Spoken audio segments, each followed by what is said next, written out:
분별할 수 있는 분별력을 성경은 늘 가져라고 이야기를 합니다.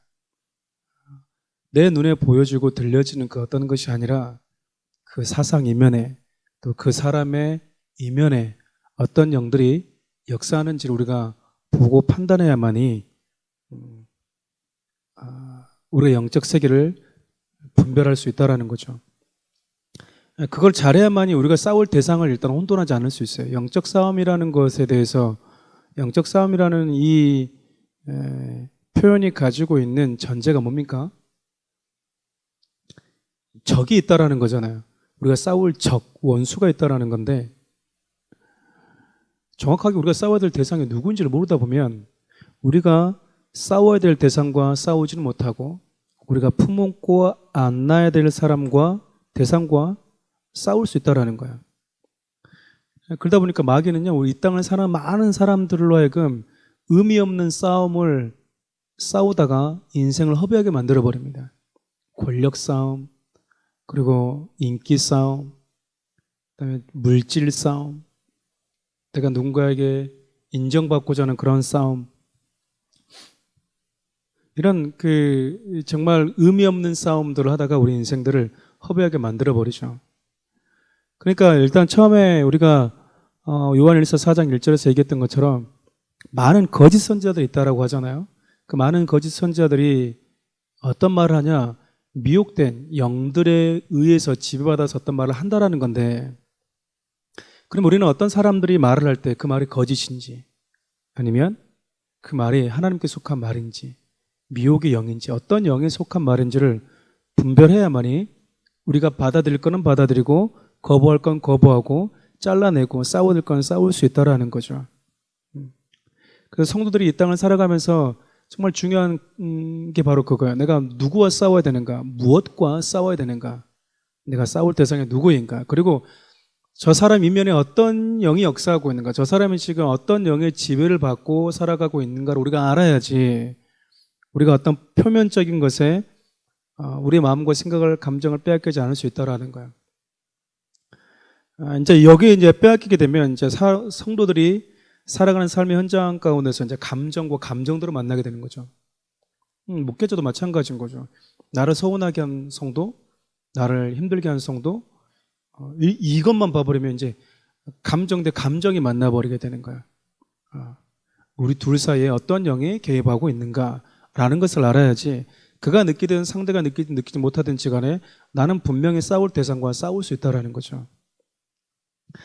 우리가 이 땅을 살아가다 보면 정말 많은 어둠의 영들이 사람들의 사고와 생각들을 딱 부여잡고 있어요. 그럼 우리는 사람들이 어떤 사고와 생각에 지배받는 존재라고 한다면 우리는 그 사람과 싸우기 앞서서 누구와 먼저 싸워야 됩니까? 그 사람을 그런 사고와 그런 사상을 갖게 만든 어둠의 영들과 먼저 싸워야 돼요. 그러니까 여러분들이 지금 이 교회에 와서 예배 드리는 것도 그거지 않습니까? 어떤 사고와 어떤 생각이 내 안에 들어왔었고 그 사고와 그 생각에 내가 지배받기로 동의한 거잖아요. 내가 예배 가야 되겠다라고 하나님의 말씀, 성령님의 인도함에 나를 내가 내어준 거죠. 그러니까 내가 이런 행동들로 옮겨진 거라고요. 그러니까 여기에 왔다라는 것은요, 여러 가지 갈등들이 있을 수 있었겠지만 성령님이 하시는 말씀에 내가 무게중심을 두었다라는 거 아니겠습니까? 역으로도 마찬가지로 그러면 하나님의 말씀, 성령에 이끌리지 않는 다른 어떤 영적인 부분에 이끌린 자들은 다른 행동들을 할 수 있다라는 거예요. 그럼 우리가 그 사람과 대화할 때 혹은 그 사람과 그 사람을 위해서 기도할 때 가장 먼저 해야 되는 기도가 그로 하여금 하나님을 믿지 못하게 만들고 대적하게 만드는 어둠의 영들을 우리가 직시해서 볼 수 있는 안목, 영적인 분별력을 가질 수 있어야 된다는 거예요. 그러면 그 영적인 분별력을 어떻게 우리가 가질 수 있냐? 그 영적인 분별력을 가질 수 있도록 가르치고 훈련하는 곳이 바로 교회라고 그랬습니다. 교회. 그래서 사도행전 7장을 보면 하나님께서 스데반 집사님이 이스라엘 백성들이 40년 동안 생활했던 광야를 교회라고 이야기했다고요. 그러니까 하나님은 광야라는 교회 안에서 그들에게 뭔가를 가르치셨다라는 이야기예요. 뭘 가르치셨습니까? 순종하는 법을 가르쳤고요. 겸손하는 법을 가르쳤어요. 하나님께 의존하는 하나님 말씀에 절대적으로 신뢰하는 법을 가르쳤다고요. 하나님 말씀을 신뢰할 때 어떤 일이 벌어지는지. 왜냐하면 그들이 앞으로 나가서 전쟁하면서 싸워야 될 그 가나안이라는 현장, 그 현장은요, 하나님의 말씀에 순종하면서 싸워 나갈 때 승리를 경험하고 맛볼 수 있는 현장이었거든요. 하나님께서 광야에서 뭘 보여준 겁니까? 먹이고 입히고 인도하시는 모습을 통해서, 그리고 홍해를 건너고 요단강을 건너는 이런 모든 과정들을 통해서 하나님의 말씀에 순종할 때 어떠한 일들이 벌어지는지를 그들로 하여금 가르치고 경험시켜 주었다라는 거예요. 그리고 그 실질적으로 그것을 그런 싸움을 해볼 수 있는 이 가나안이라는 현장으로 그들 데려가셨죠. 여러분 40년 동안 훈련받아도요, 가나안에 가니까 하나님도 의심해요. 못 가겠다고 그런다고요. 부분적으로밖에 정복하지 못하는, 하나님을 경험하지 못하는, 그게 뭘까요? 수십 년 동안 하나님이 어떻게 일하셨는지 경험했음에도 불구하고 지금 현실에 있어서 하나님은 과거에는 그렇게 인도하셨을지 모르지만 지금은 또다시 반복해서 그런 일들을 행하실 것에 대한 신뢰가 없는 거예요. 홍해를 지나왔어요. 요단강도 지나왔어요. 여러분 2세대는요, 이 두 가지를 다 경험했다고요. 1세대는 홍해만 건너왔지만 20세 이상으로는요, 20세 이하로는요, 홍해도 건너고 요단강도 건너갔다고요. 두 가지 다 경험한 거죠. 그 경험들이 믿음화되어 있지 않게 되면 그냥 그 경험은 그냥 과거에 하나님이 함께 하셨다라고 하는 그런 추억으로 끝나버리는 거예요. 그렇지 않습니까? 그러니까 A라는 사건 속에서 하나님이 함께 하셨다는 것을 경험했다면요, 내가 앞으로 살아갈 때 똑같은 A라는 상황을 만날 때는 이제는 건너뛰어야 돼요. 말 그대로 1 더하기 1, 이건 2구나 라는 걸 알았어요. 정답을 알아맞혔다고, 이 원리를 알았어요. 그러면 다음에 1 더하기 1이 나오면 무조건 맞힐 수 있는 실력을 갖춰야 돼요. 그런데 1 더하기 1을 찍어서 2를 딱 하게 되면 맞잖아요. 정답 맞았어. 어떻게 그냥 찍어서 맞았어. 다음에 1 더하기 1 나오면 모릅니다. 또 고민하는 거야. 우리의 신앙이 늘 그런 패턴으로 가요. 하나님이 함께 하셨던 그 경험들이 그냥 과거의 경험으로 일단락 돼버리지, 그 경험을 통해서 하나님의 말씀에 순종하고 하나님의 의지하고 신뢰했을 때 내가 그 상황을 어떻게 뛰어넘을 수 있는지에 대한 이 믿음화되어 있지 않다 보니까 오늘 과거에 만났던 하나님이 함께 해주셔서 내가 지나왔던 그 믿음의 경험과 비슷한 환경을 만나도요, 사람들이 두려워한다고요. 앞으로도 똑같이 두려워하겠죠. 왜죠? 과거의 경험은 그냥 과거의 경험으로 끝나버렸기 때문에 그래요. 그러니까 여러분, 이런 게 신앙생활하거나 말씀 읽을 때 영적인 원리화되어 있지 않으면 우리가 똑같을 수 있어요. 여러분, 지혜로운 사람이 뭔지 아세요? 여러분, 바람은요, 저게 바람이구나라는 것을 경험할 수 있는 방법이 두 가지가 있어요. 그 사실을 확인할 수 있는 방법이 물론 다 많이 있겠죠. 근데 크게는 직접적인 경험. 바람이 부는 곳에 내 몸을 맡기는 거죠. 그럼 바람이 온몸을 스쳐 지나가잖아요. 와, 바람 정말 강하게 부네. 몸이 느끼는 거잖아요. 그런데 여러분, 현장이 없어도요, 창문으로 보더라도 막 나뭇가지가 흔들리면 저 바람이 좀 세차게 부네? 라고 하는 간접적인 경험을 하는 거예요. 우리가 직접적으로 하나님이 어떤 분이신지 경험할 수도 있지만 성경에 기록되는 수많은 믿음의 사람들 통해서 간접적으로는 하나님을 경험해요. 꼭 가서 그냥 거친 그 강풍에 내 몸을 내어 맞게만이 바람이 분다는 걸 알 수 있는 게 아니라, 야, 바람이 강하구나, 창문 너머로만 봐도 우리를 알 수 있다고요. 성경에 기록되는 수많은 믿음의 사람들이 어떻게 하나님을 경험했고 그 속에서 하나님의 말씀을 어떻게 붙들었을 때 영적 싸움에서 승리했는지를 우리가 말씀을 믿고 신뢰하는 마음으로 들여다보면 그 사람들이 경험했던 게 내 믿음이 되고 내 경험이 된다니까요. 그러니까 여러분, 성경에 하나님의 수많은 믿음의 사람들을 왜 써놨겠어요? 시간 낭비하지 말라는 거, 우리한테. 얘들이 다 경험했다. 다윗이 경험했고 아브라함이 경험했으니까 너는 똑같은 일 경험하면, 사건이 만나면 걔들이 고민했던 거 그런 경험 고민하지 말고 그냥 오면 된다라는 거잖아요. 근데 우리는 똑같이 원점에서 다시 시작한다고요. 그래서 그들만큼 오면 좋아 또. 근데 그렇게 오지도 못해. 왜일까? 하나님의 말씀을 내가 붙들지를 못하고 훈련되어 있지 않기 때문에 그래요. 그래서 여러분, 교회는요, 그런 의미에서 성도들로 하여금 하나님의 말씀을 분별하고 세상을 분별하고 하나님의 말씀을 붙들 때 어떤 일들이 벌어지는지를 가르쳐주고 하나님의 말씀을 신뢰하는 법을 가르쳐주는 교육 훈련장과 같아요. 영적 싸움을 싸우는 영적 군대와도 같은 것이죠. 저는 이 두 가지 교회가 참 저는 싹 바람직하지 않다고 생각하는데 그게 뭐냐면 너무 극단적으로 하는 교회들이 있어요. 무조건 모여야 돼. 하나님은 모이라고 하셨어. 그러니까 모이기를 힘써야 돼. 그래서 모이기를 힘쓰지 않게 만들고 흩어지는 것은 다 사탄이야. 여러분 그러지 않아요. 사도행전을 보면요. 하나님께서 성령 충만했던 그래서 예루살렘에 모였던 사람들 다 흩어버렸습니다. 핍박이라는 환경을 통해서 다 흩었어요. 흩어버리니까 뭐하죠? 그들 가는 것보다 교회를 세웠거든요. 여러분 모이느냐 흩어지느냐가 중요한 게 아니라 왜 모이는가 왜 흩어지냐가 중요하다고요. 그런데 어떤 교회는 막 모이는 것만 집중해요. 모여야 돼. 모여서 뭐 할 거예요? 모여서. 또 어떤 교회는 교회가 너무 모인다. 흩어져야 된다고. 왜 자꾸 교회로만 모이냐 흩어져라고 막 그래요. 이 두 가지가 다 같이 있어야 돼요. 건강한 흩어짐은요. 건강한 모임 없이는 불가능합니다. 건강하게 영적으로 교회 안에서 양육되고 훈련되지 않은 상태에서 흩어지면 여러분 진짜 눈 감으면 코베가는 영적 세계 속에 산다고요. 우리가 얼마나 신앙이 흐트러져 버리고 나 중심적인 내가 복음이 되는 성도들이 얼마나 많은지 몰라요. 이제 내가 그냥 성경과 상관없이 양육되지 않았기 때문에 내가 보고 느낀 것을 내 신앙화해야 하는 성도들이 있어요. 그러다 보니까 다 예수 믿는다고 하는데 모여서 얘기해 보면 제가 믿는 하나님, 네가 믿는 하나님, 내가 믿는 하나님 다 틀려. 싸워. 막 싸운다고요. 왜죠? 똑같은 하나님을 믿고 있다고 그러는데 자기 나름대로 하나님화를 만들어버렸기 때문에 그래요.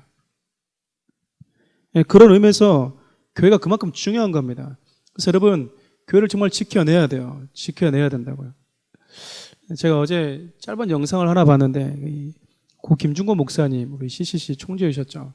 귀한 목사님이셨는데 그분이 이제 대한민국 그 위에 또 공산주의 사회가 있잖아요.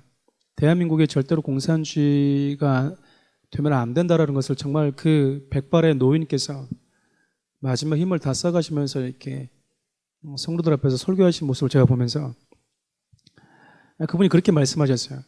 이게 그냥 정치고 정책 같지만 영적 전쟁입니다. 베트남이 공산주의가 됐을 때 교회는 다 사라졌습니다. 여러분 맞아요. 북한에 교회가 있어요? 어떤 분들이 북한에 교회 있어요. 그게 교회예요 여러분? 교회 아니에요 여러분. 아니라고요. 한 나라 여러분 두 가지 정부가 세워질 수 있어요? 불가능해요. 그거 안 되니까 지금 홍콩하고 중국이 뭐 하는 겁니까? 싸우잖아요.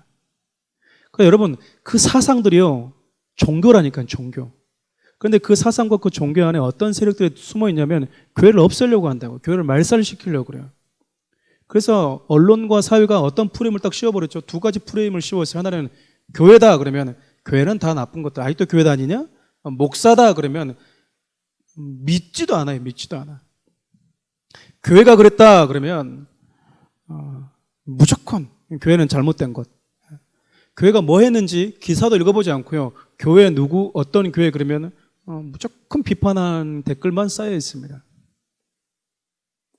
그런 어둠의 영들이 씌워준 교회에 대한 프레임. 그래서 결국 뭐 하는 거죠? 이 땅의 교회는 다 뭐 해야 돼? 다 사라져야 돼. 근데 여러분 참 안타까운 건 성도들도 거기 동참하는 거예요. 나도 그렇게 생각해. 교회는 없어져야 된다고 생각해. 이 땅의 교회들은 다 목사고 다 도둑놈들이래요. 왜 목사가 도둑놈이에요? 그러니까 일반 보편화의 오류에 빠져 있는 거잖아요. 몇몇의 목사들이 그런다고 해서 모든 목사들이 그런다고 생각한다고요. 그렇지 않잖아요. 그런 사상들이 들어오게 되면 교회가 사라져요. 교회가.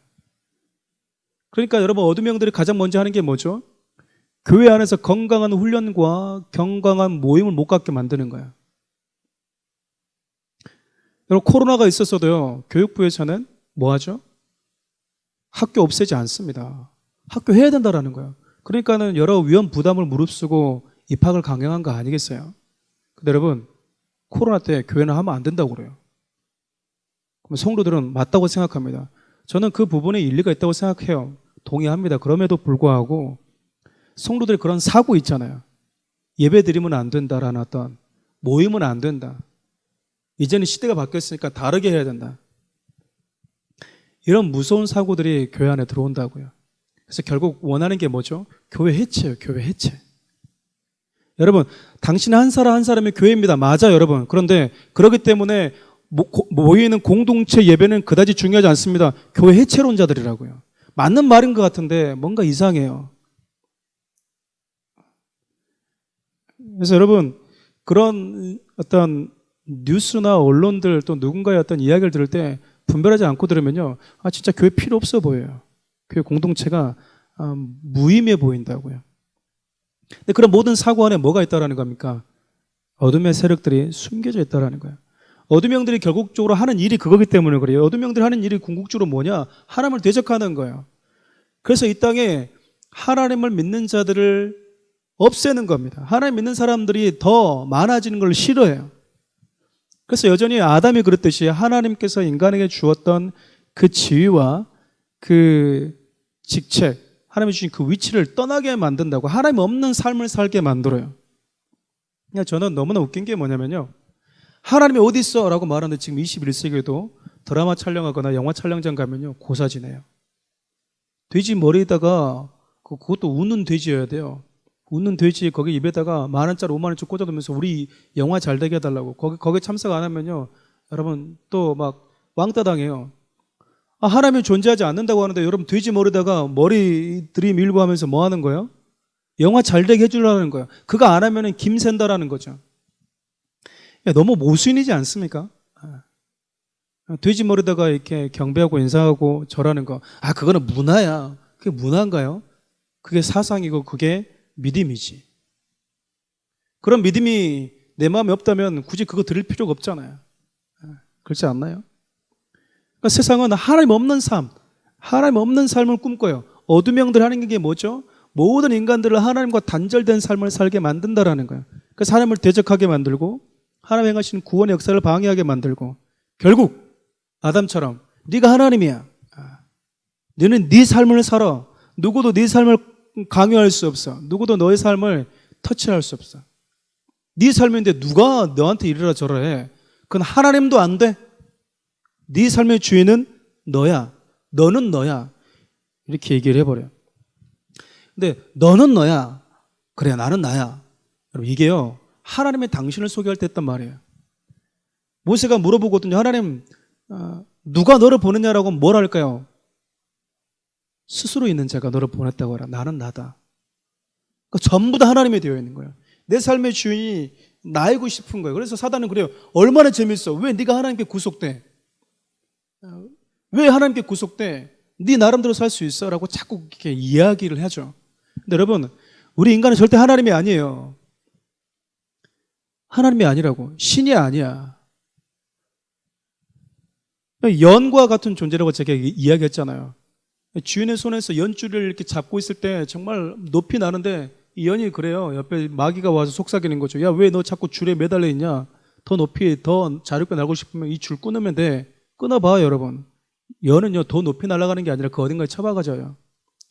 여러분, 하나님을 떠났을 때 인간이 어떤 존재가 돼버렸는지 아담이 경험했잖아요. 경험했어요. 근데도 불구하고 사단은요, 똑같은 계략과 똑같은 미혹, 속임수를 가지고 우리 인간을 유혹하는데, 더 안타까운 건 인간이 똑같은 그 반복된 그 어둠의 그 술수에 넘어진다라는 거예요. 넘어져. 똑같은 이끼 가지고 이렇게 미끼로 이렇게 낚시하는데 우리가 맨날 거기에 물린다라는 거예요. 성도들이.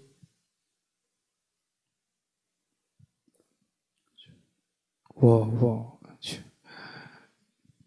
속상해서 그래요. 여러분, 어둠의 영들이 이런 일들을 하기 위해서 뭘 하는 줄 아십니까? 가장 많이 하는 거, 방금도 그랬잖아요. 거짓 선지자, 거짓으로 이야기해요. 더 이상 여러분, 사실과 진리는 중요하지 않아. 지금 우리 대한민국도 그런 것 같아요. 대한민국도. 저는 진보냐 보수냐 별로 이거는 솔직히 제 안에 크게 중요하지 않아요. 문제는 뭐냐면 보수가 잘못해도요, 우리 잘못했다고 얘기해야 되고요. 진보가 잘못해도 잘못했다 얘기해야 돼요. 그렇지 않습니까? 아버지가 잘못해도 아버지는 사과해야 되고요. 자식이 잘못하면 사과해야 되는 거예요. 정확한 기준이라는 게 있잖아요. 근데 지금 기준이 없어요. 너 누구 편이야?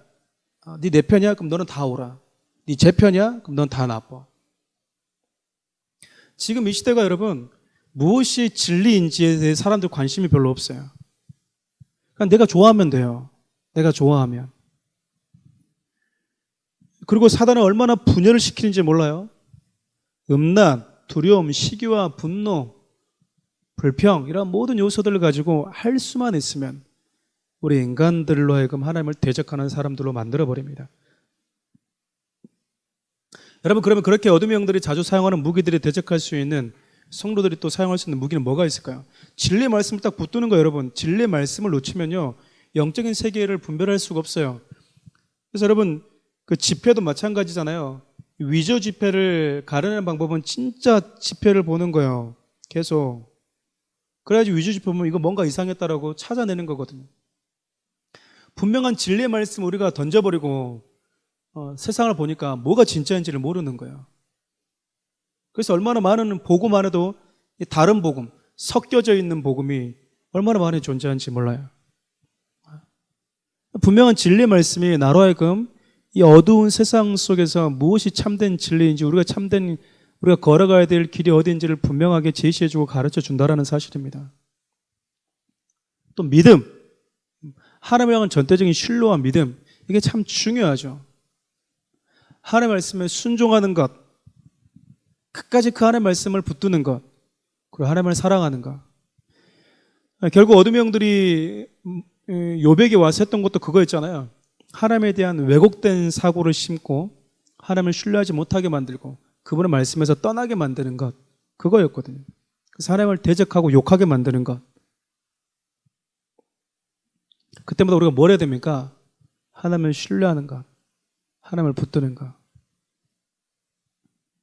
많은 믿음의 사람들이 보이는 상황이 아니라 보이지 않는 하나님을 더 신뢰하면서 살았다고요.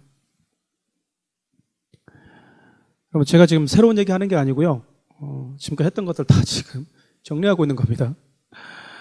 여러분, 근데 이 마귀가 있으면 이 마귀 밑에 수하들이 있어요. 수하들이. 우리가 그걸 귀신의 영들이라고 표현하는데, 귀신의 영들이 얼마나 많은지 몰라요, 여러분.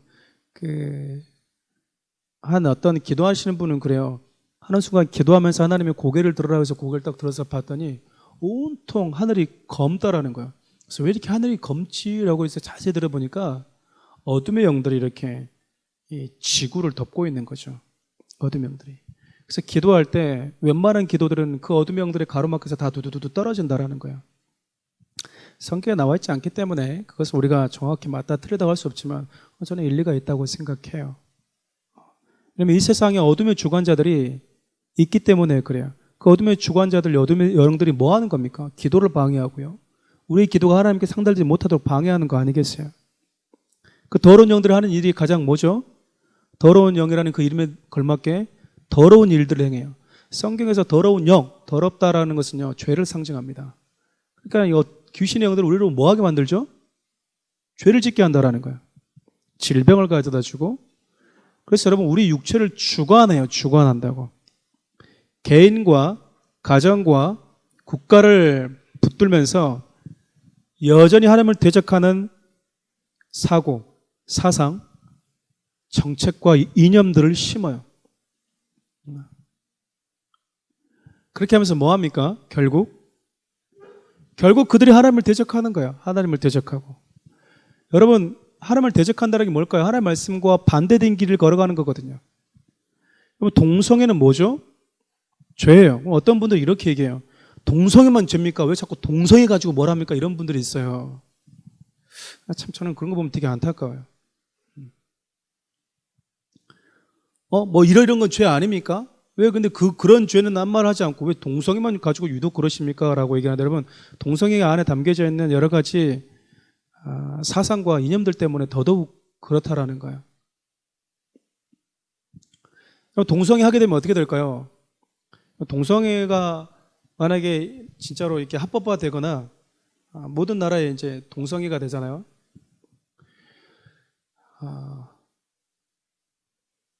어떤 목사님이 종종 우스갯소리로 그런 얘기 하셨는데,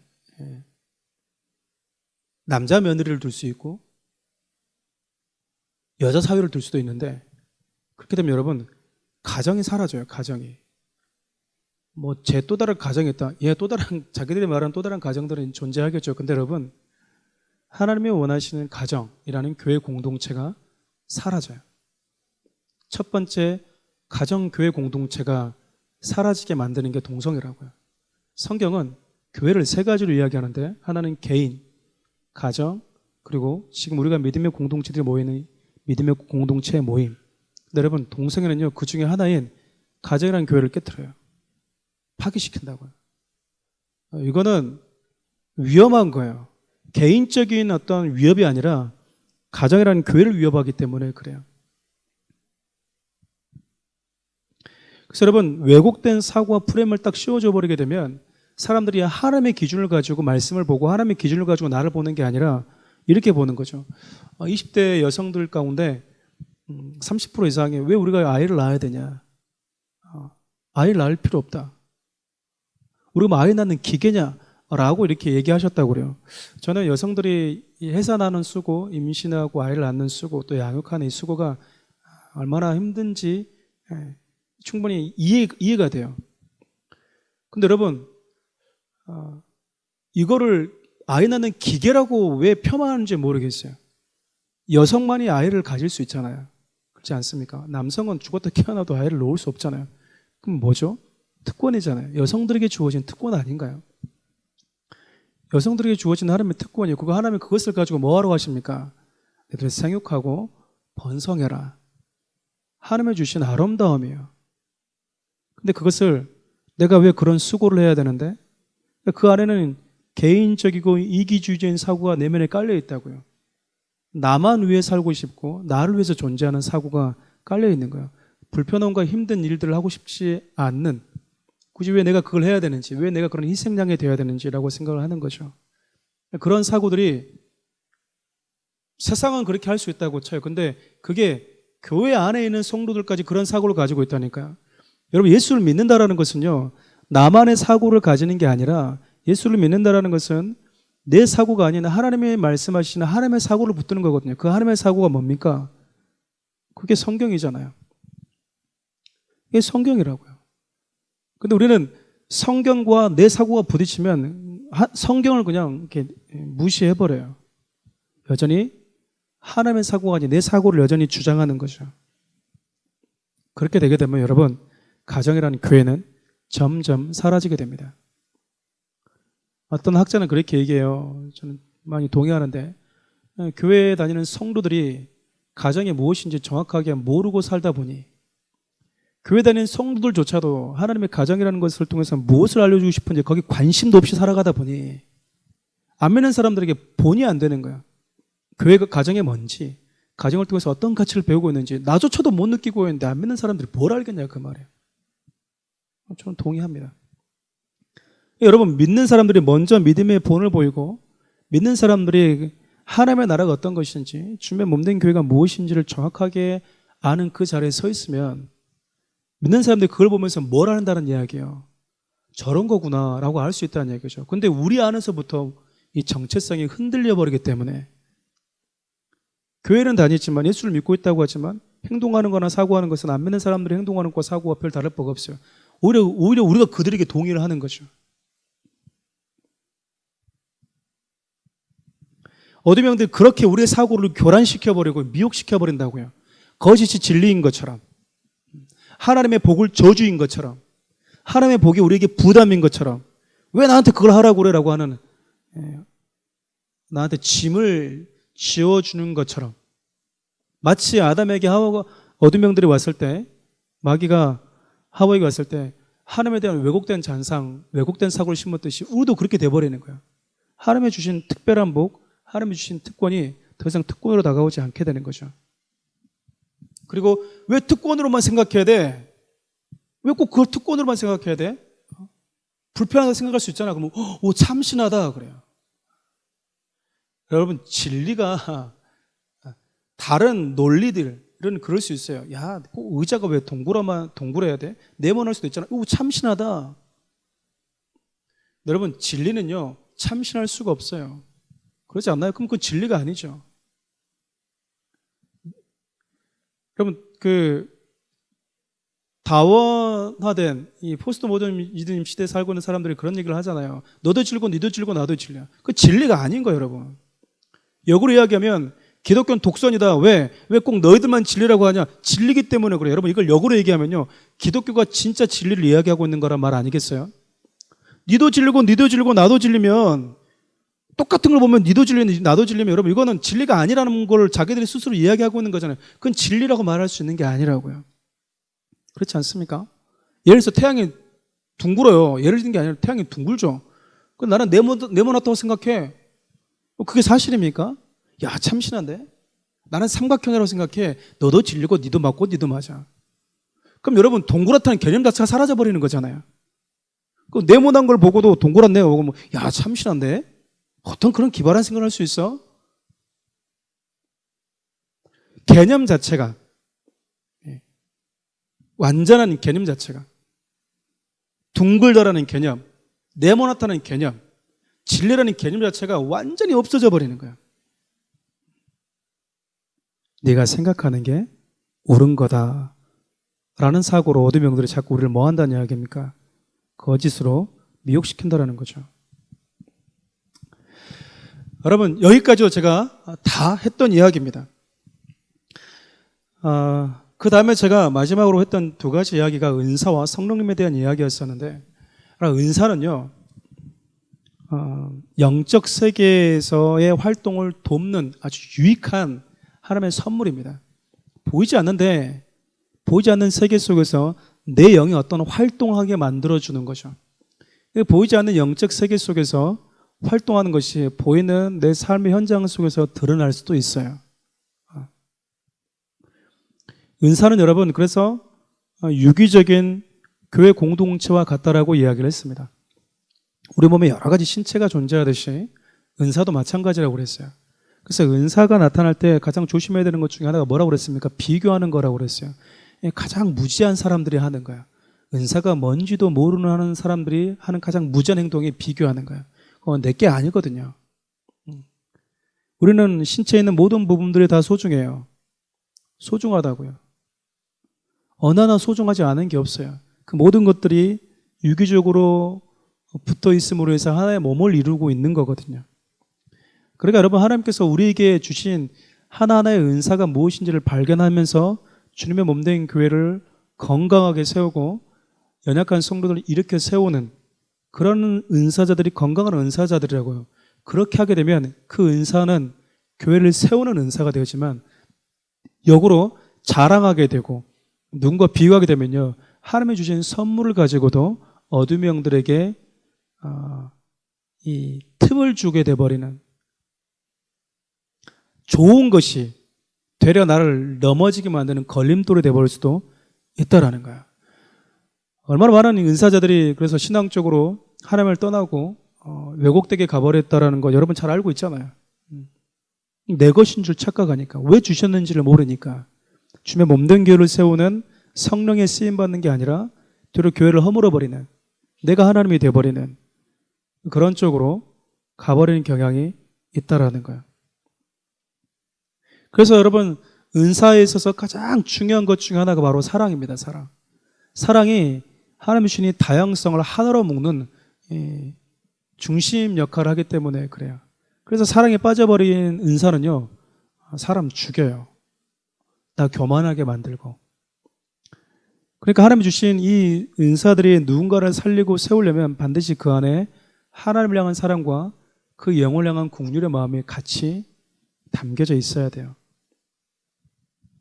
그럴 때 어둠의 영들이 그런 교회들을 쉽게 넘보지 못합니다. 여러분, 어떤 교회를 쉽게 어둠의 영들이 넘본 줄 아세요? 맨날 싸우는 교회. 맨날 싸우는 교회. 그와 내가 다르다는 것을 인정하지 않는 교회. 내가 최고 잘났어. 내가 교만해. 쟤는 왜 저런지 모르겠어. 쟤는 왜 아직까지 저 모양인지 모르겠어. 왜 저 성도는 왜 이거 안 하는지 모르겠어. 나는 하는데. 이런 패턴과 이런 사고와 이런 정죄와 판단과 시기심을 가지고 있는 교회는요, 그 시기심 자체가 어둠의 영들이 들어올 수 있는 통로, 문을 열어주는 것과 똑같아요. 그래, 여러분 좀 이게 어거지처럼 들릴지 모르겠지만, 교회 성도가 만약에 10명이 있어요. 근데 한 성도가 자꾸 시기심과 정죄를 해요. 그러면 그 성도의 그 시기심과 그 이간질이 그 10명에 있는 공동체 안으로 어둠의 영이 들어오게 만드는 길을 터준 것과 똑같다니까요. 여러분, 어떤 은사를 가지고 있는 성도는 교회를 보호하고 지켜버리는, 어둠의 영들이 들어오지 못하도록 완전히 그냥 보호막을 쳐버리는 성도들이 있는가 하면, 어떤 성도들은요, 하나님이 주신 선물을 가지고도 어둠의 영들이 들어올 수 있도록 길을 터져버리는 비극적인 일을 낳기도 한다라는 거죠. 그러면 우리는 뭐 해야 되냐? 우리는 뭐에 집중해야 되는가? 그것만 얘기하고 마치겠습니다. 성령님이 우리를 어떻게 만들어 가시는지 집중하면 돼요. 성령님은요, 우리를 늘 조명해 주세요. 우리의 내면을 늘 비춰주신다고. 우리 실수할 수 있거든요. 나보다 잘난 사람 있으면 그냥 이렇게 볼 수 있어요. 나보다 좀 잘난 자녀, 잘난 남편 둔 사람들 보고 조금 이기심을 들 수 있어요. 그때 성령님은 우리 내면을 딱 보게 하세요. 그래서 우리 안에 있는 시기심이라는 이 불순물을 빼내게 해주신다라는 거예요. 하나님, 내 안에 그를 축하해주고 그를 격려해주고 그를 위로해주는 마음이 아니라 내 안에 시기심이 가득해요. 하나님, 이것 좀 성령님이 보게 해주셨으니까 뭐 해주세요? 하나님, 이걸 내 마음에서 제거시켜주세요. 주님의 불로 씻겨주세요. 우리 기도할 수 있다는 거죠. 성령님은 늘 우리 가운데 그렇게 조명하시면서 내 안에 있는 더러운 것들, 불순한 것들, 내 영혼을 파괴시키는 것들이 무엇인지를 분명하게 보게 해주세요. 그리고 성령님이 하신 일이 뭘까요? 예수를 더 알게 하고요. 우리를 예수님화 되어져가는 삶으로 우리를 이끄세요. 어둠형들이 가장 무서워하는 사람이 있어요. 그게 뭘까? 하나님을 사랑하고 그 하나님의 말씀을 신뢰하면서 걸어가는 자입니다. 제가 큐티를 하면서 시편을 지금 하고 있잖아요. 짤막한 시편들이어서 이렇게 보고 또 보다가 보니까 토요일 날에 우리가 나눌 메시지 중에 하나인데 거기에 이런 메시지가 있어요. 내가 하나님을 바라보는데 어떻게 바라보냐고 얘기하냐면 이 어머니의 품에 있는 이 젖을 사모하는 아이처럼 내가 하나님을 바라봅니다. 참으로 이 어미의 젖으로 만족한 아이처럼 내가 하나님으로 만족합니다. 이런 이야기가 있어요. 근데 거기 1절에 어떤 말씀이 있냐면 하나님, 내가 분에 넘치는 일에 관심을 두지 않겠습니다. 내가 더 괜찮은 사람, 더 탁월한 사역자가 되려는 데 관심 쓰지 않겠습니다. 저의 관심은 하나님으로 만족하는 겁니다. 여러분, 성경을 자세히 보십시오. 그럼 여러분, 놀라운 그 믿음의 사람들이 가지고 있는 공통적인 비결이 하나 있어요. 그게 뭐냐면요, 하나님 한 분으로 만족하는 인생으로 돼요. 결국 궁극적으로.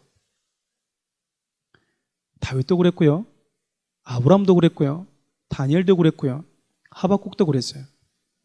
하나님으로 만족하는 인생. 제가 지난번에 한번 얘기했잖아요. 노아가 한 게 뭐예요? 목사님 120년 동안 배 지는 것도 힘든 거 아닙니까? 그래, 업적이라면 업적이지만 죽을 때까지 배 지는 거, 배 맞는 것밖에 없잖아요. 노아가 한 게 뭐예요?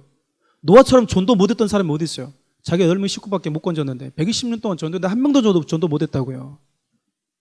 사역으로 따지면 빵점이지 않아요? 그렇지 않아요? 요나는 또 뭐 했어요? 맨날 불평만 했지. 그렇지 않나요? 저는 믿음의 성도를 자세히 봐봐요. 여러분, 우리가 막 존경하고 동경하는데 그들이 가지고 있는 믿음의 신뢰는 대단하지만 그들이 훅 까놓고 세상 말로 말하면 사역적으로 뭘 많이 했냐고. 바울은 인정할 수 있어요. 12사도들과. 근데 구약에 나와 있는 인물들이 뭘 그렇게 많이 했죠? 별로 없어요, 여러분. 여러분들도 하나님 사랑하면 그 정도 할 수 있어요. 근데 그들이 가졌던 공통점이 뭐냐면 하나님 한 분으로 만족하는 삶. 내게 주어진 환경이 어떠하든 관계없이 어머니 젖에서 나오는 그 눈빛. 여러분, 어머니 젖을 물고 있는 그 아이가요, 나 더 나은 사람이 돼야 돼. 나 더 나은 사람이 못 돼서 나 지금 스트레스 받아. 나 이러고 있어요? 아니요. 근데 더 큰 사역을 해야 돼. 주님을 위해서. 근데 저 사람은 저렇게 큰 사역을 하는데 나는 이것밖에 못하고 있네. 그 고민하나요? 내가 으뜸이 돼야 돼. 하나님의 영광을 위해서. 그러고 있나요? 아니요.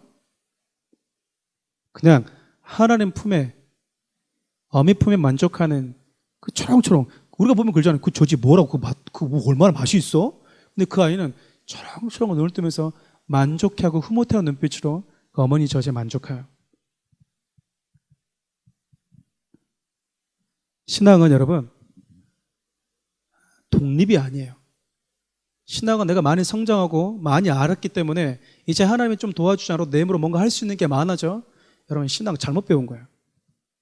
신앙은요, 신앙생활을 하면서 많이 배울수록, 말씀에 창념할수록 내가 할 수 있는 것이 점점 없어지는 거예요. 그리고 내가 할 수 있는 것이 없구나 사실에 대한 지각이 생기는 거예요.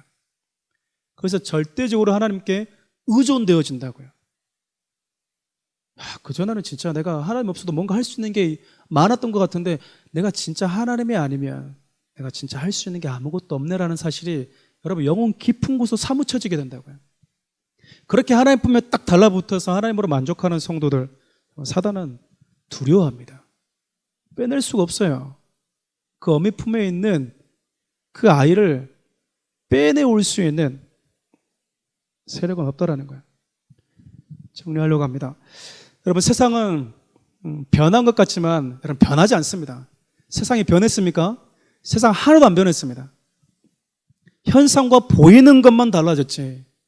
현상과 보이는 것만 달라졌지. 시간 속에서, 역사 속에서 그 나라와 그 민족과 어떤 한 사람들에게 역사하는 어둠의 영들은 늘 똑같았어요. 늘 똑같았다고요. 그들이 받았던 미혹, 우리도 똑같이 받고 있고요. 그들이 받았던 어둠의 영들의 계획, 술수, 관계, 우리 모두가 다 경험하고 있는 거 아닙니까? 하나님을 사랑하는 마음으로, 하나님만 만족하는 마음으로, 이해되지 않는 상황 속에서도 그리스도인다운 모습으로 여러분 세상을 이겨내는 것, 그게 영적 전쟁에서 승리하는 비결이에요. 바라기는 사랑하는 우리 모든 성도들이 진짜 하나님 없으면 안 되는 존재. 이스라엘 백성들 40년 동안 살면서 하나님께 절대적으로 의존하는 법을 가르쳐줬어요. 하나님이 교회에서 하나님이 가르쳐준 게 그거였다고요. 40년 동안 하나님이 진짜 가르치고 싶었던 게 너 나 없으면 먹을 수 없잖아. 너 나 없으면 너 어디 가는지 모르잖아. 너 나 없으면 목마르잖아. 하나님께 의존할 수밖에 없는 것, 그것이 신앙이라는 것을 가르쳐주고 배웠던 것이 바로 교회라니까요. 근데 여러분, 지금 우리는 교회 와서 뭐합니까? 주위에서 들리고 있는 교회들도 보면 그래요. 어떤 교회들은 장로님, 어떤 교회는 권사님들이 완장 달았다고 생각해요. 완장을. 여러분, 이건 진짜 무지한 겁니다. 진짜 무지한 거예요. 정말 무지한 거예요. 내가 절대적으로 하나님이 아니면 아무것도 아니라는 사실을 고백적인 차원이 아니라 내 영혼 실제적으로 내가 체감되어 알아지는 것. 그랬을 때 그것을 교회 안에서 잘 배우셔서 양육되으셔서 여러분의 삶의 현장 속에서 하나님을 의존하고 세상을 이길 수 있는 예수 말씀하신 것처럼 내가 세상을 이겼다. 그러니까 너희들은 담대해라 라고 말씀하신 그 말씀처럼 세상을 이기는 믿음의 사람들 될 수 있기를 주님으로 축원합니다. 함께 기도합시다. 우리 말씀을 잠깐 좀 붙들어 기도했으면 좋겠어요. 하나님, 우리가 눈에 보이지 않는 영적인 전쟁들을 하면서 살아갑니다. 우리가 싸워야 될 대상이 누구인지 분별할 수 있는 지각을 주십시오. 눈에 보이는 그 어떤 곳에 내 감정과 내 마음을 온통 내어주는 자가 아니라 그 이면에 어떤 영들이 역사하고 있는지 한 번 더 생각하고, 그래서 정말 내가 싸워야 될 대상과 싸울 수 있는 우리 힘과 에너지를 다른 곳에 허비하지 않게 해달라고 기도합시다. 그리고 하나님께만 절대적으로 의존하는 삶, 40년 동안 하나님이 그것을 가르쳐주고 싶어 하셨다면 동일하게 지금의 21세기인 사랑하는 우리 교회를 통해서 하나님은 그걸 가르쳐주고 싶어 하신다는 거야. 하나님을 향한 절대적인 신뢰, 절대적인 의존, 그걸로 만족할 수 있고 그걸로 세상을 이기는 삶 되게 해달라고 기도합시다.